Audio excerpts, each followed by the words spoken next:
So today I'm going to review Momentum Pensions. Now, what is Momentum Pensions? They are a pension trustee company. So for British expats who want to transfer their pension overseas, Momentum Pensions are one of those companies you can use. Now, let's cut to the chase. So what's the good things about Momentum and what are the bad things about Momentum? So the good things about Momentum is they are investing in new technology. So they are increasingly making the process easier for doing things like changing investments or looking at your investments and so on. And beyond that, they aren't the most expensive option in the market.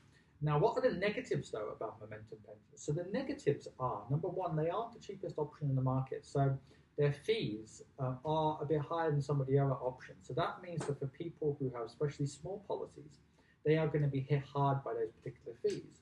In addition to that, this is quite a big negative. A lot of the reasons why people do a QROPS is that they think, well, I'm going to actually have more choice over what kind of assets I can buy compared to keeping it in the UK.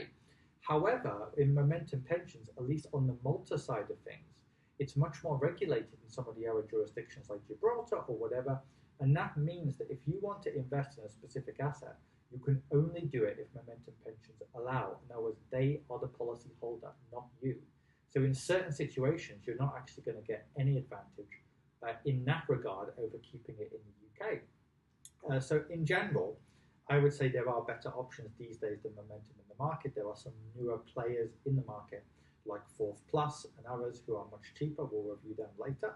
But also in addition to that, if somebody already has a Momentum pension, what can people do about that? I mean, what can they do to make sure the policy is doing better than it has been?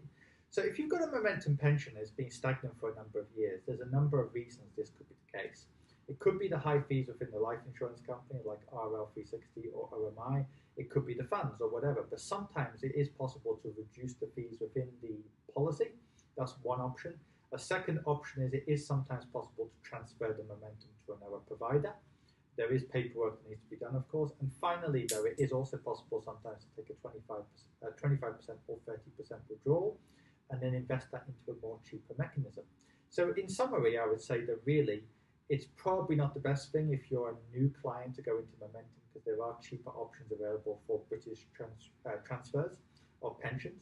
But if you already have a Momentum Pensions, then please get in contact with us by the email below and we'll be more than happy to review that account for you and see if a solution could be